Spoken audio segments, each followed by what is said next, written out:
Hello, friends. I'm just gonna get this out of the way first. Um, you all know that I'm scatterbrained and I rarely ever script anything out, so I don't know. This video might be a little all over the place. There's a few things I wanted to talk about. This is my Atari 5200. I had modded Angry Video Game Nerds 5200 several years ago. Shit, I think it's been like 10 years now.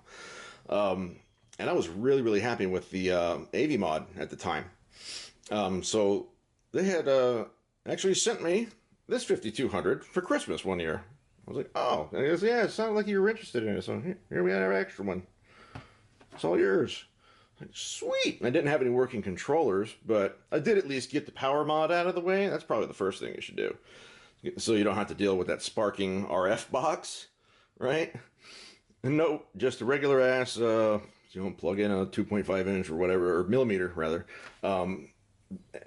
AC cable, I don't know, DC 12 volts. That's fine. If you still happen to have the big chunky one, then hey, good on you. But mine actually died halfway through while I was working on it. Yeah, we're talking about this one. Yeah, that big monster. It's what is it? Rated 9.3 volts at 1.95 amps. You know what else you can get that'll do the same damn thing? And actually a little bit more. Check this out. Cheap ass, lightweight little Amazon AC adapter. 12 volts AC at 2 amps. Powers it just fine. But hey, if you want to keep it real and you actually have a working 5200 AC adapter, then sure, hook up the brick. Hook up Big Daddy Brick, I suppose. Anyway, so I had bought.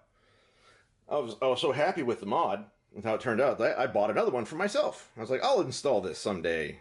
Maybe when I have a working controller or something like that. And put it on the back shelf and worked on other things, and a lot of other stuff happened. Anyway, this mod board is made by a fella that went by the name, or maybe still does, I'm not sure, Low Budget.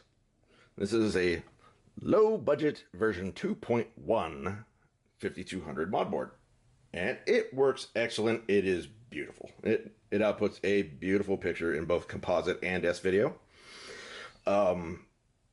But it looks like the guy isn't around anymore. I don't know if he's just not in the game anymore, doesn't want to do it anymore, or if he maybe changed handles. I'm not sure.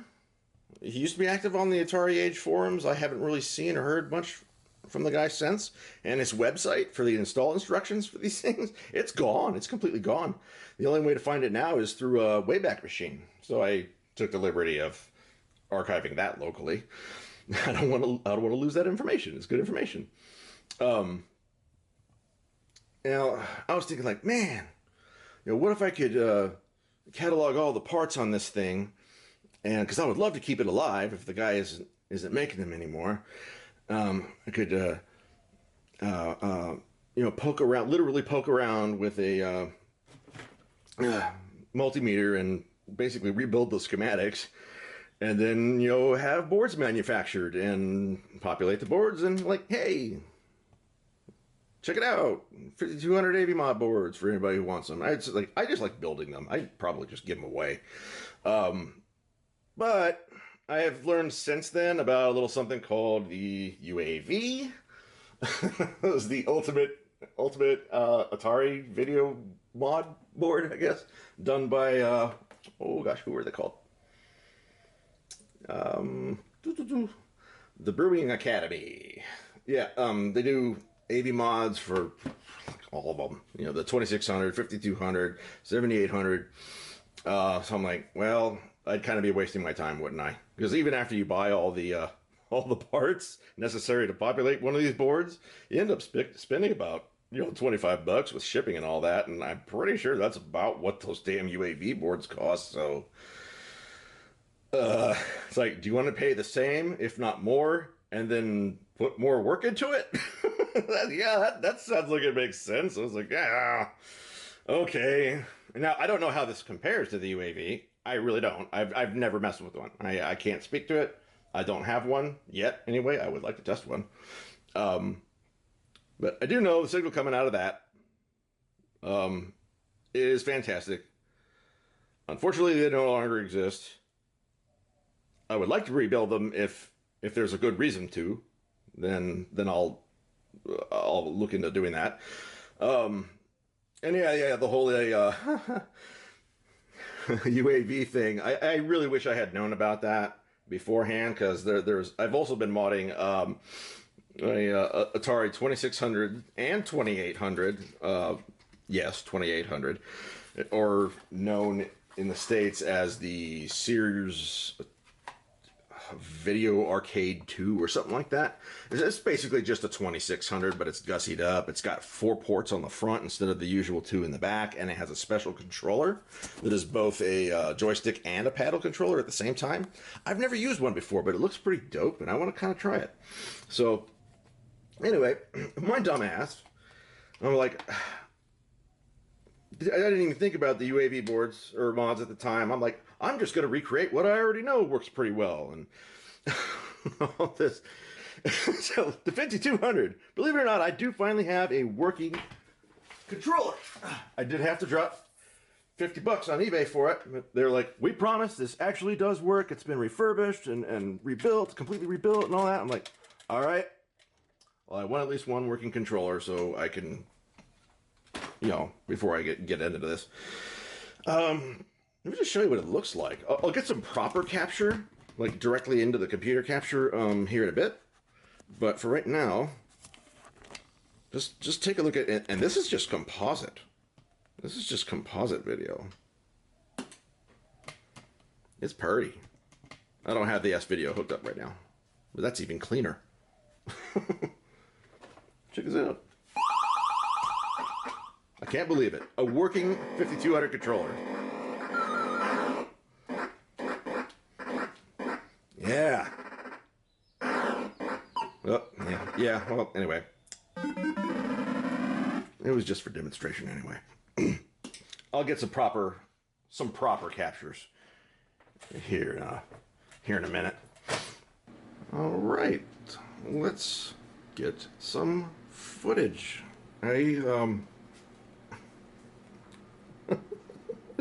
There's a 5200. I don't know what to say.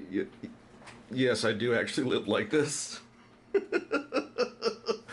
I'm working on getting everything more organized. I've got a SCART switcher on the way, and I'll probably put it all on a table or something like that. But anyway, here's the chain of how things are gonna go. I'm going to capture both composite and S video signals from the 5200. It's gonna go from there into the underneath the PS2 slim. We have a FrameMeister upscaler, which will output HDMI to the Elgato HD60X. And just a word of caution, the FrameMeister did not want to play nicely with the HD60X at first. I did have to get the absolute latest firmware available for the FrameMeister, and it was like a beta one from a few years ago. But that seemed to fix it. Anyway, so that's where we're going. 5200 upscaler FrameMeister to the HD60X and to the computer and record on OBS in 1080p 60, and we shall see what it looks like.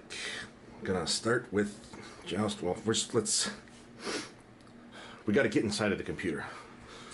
We got to get inside the computer now. Oh, whew. You never get used to that. Anyway, now we're going to test Joust on the 5200 on composite video. Does take the Elgato, or not the Elgato, the FrameMeister a second to boot up, so we don't get to see the pretty, colorful Atari logo, unfortunately. It's just not that quick. Now, I am noticing a little bit of some kind of interference, a little bit of shit rolling up the screen there. In the background in the black, you see that? I didn't see that out on the CRT in the garage, so I'm not sure exactly what that's about. Maybe, I'm thinking there's probably some kind of grounding issue I need to deal with. Yeah, no, otherwise I think it still looks good. But Yeah, that'll bug me a little bit. That little bit of noise going up the screen. Probably a grounding issue. I'll poke around at it and figure it out. Anyway, so we see what it looks like. See what it sounds like. Oh, woo, that's really loud in my ears, but the recording of it should be fine.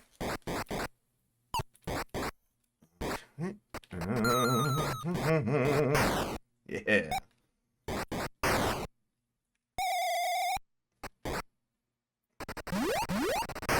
Well, yeah. These things happen.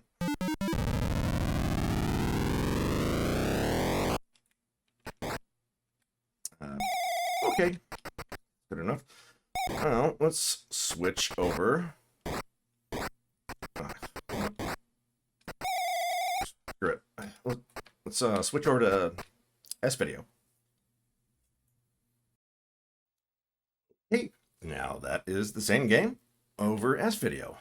And I'm not noticing that weird, the picture looks cleaner. I'm not noticing that strange, shit rolling up, the little fuzz rolling up the screen. This definitely looks cleaner. Of course, there's that odd stuff going off to the right. You're probably not normally able, you're not supposed to be able to see that normally. That's what I'm assuming. It does not show up on CRT like that, for example. But I guess it does when you capture. Oh well. Let's play a little bit of that. Should sound exactly the same, but that's a really nice picture.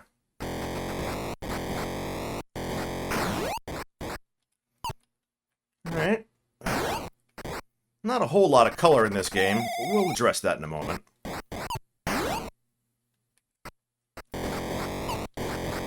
Woo. I'm sorry, it is really hard using this controller. Alright. Here we are with Frogger on the 5200, running through composite video. I don't see those little fuzzy lines of shit rolling up the screen, but it still doesn't look quite as clean, you know? I mean, that's to be expected from composite video, I suppose, on an ancient system. And then we got our nice little artifact things along the right-hand side you're not normally supposed to be able to see. But anyway, let's start a game.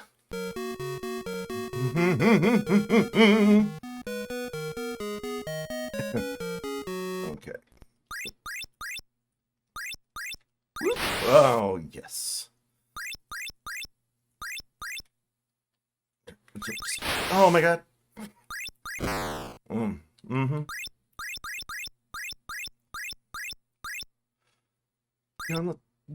Yes! I'm calling that a success.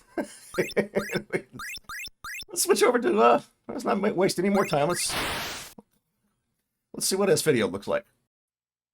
Okay, and we're back with 5200 Frogger running over S-Video. Definitely a cleaner picture. I'm not seeing as much fuzz anywhere. So it's yeah.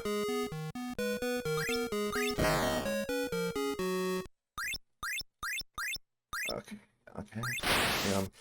I don't mean to brag or anything, but I may just be the best person in the world at this game.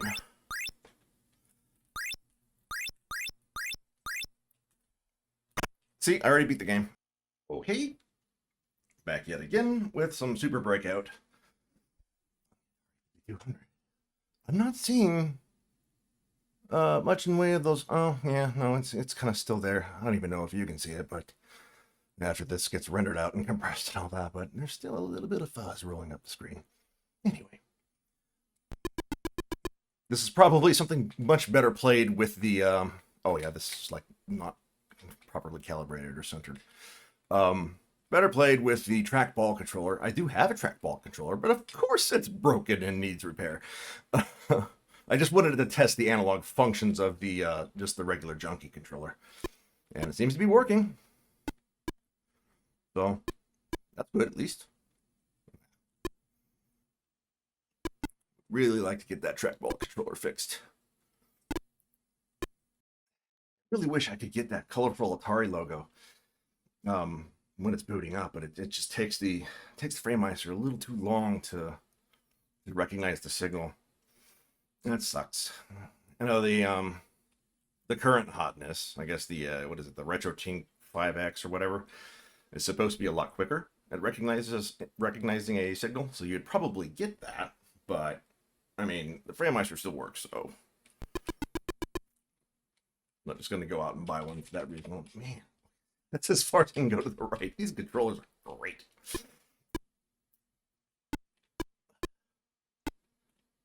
Definitely cleaner, yet again. I'm not seeing that fuzzy shit rolling up the screen.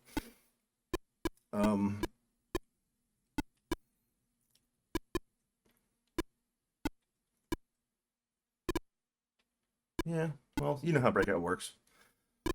But yeah, maybe I can get some side-by-side shots or something like that. Like camera A, camera B stuff. Alright, so that's the kind of video quality that comes out of the old low budget 5200 AV mod version 2.1, I believe it was, which has gone dodo. I believe it is extinct. But anyway, I'll shut the hell up now and maybe get to some side-by-side screenshots.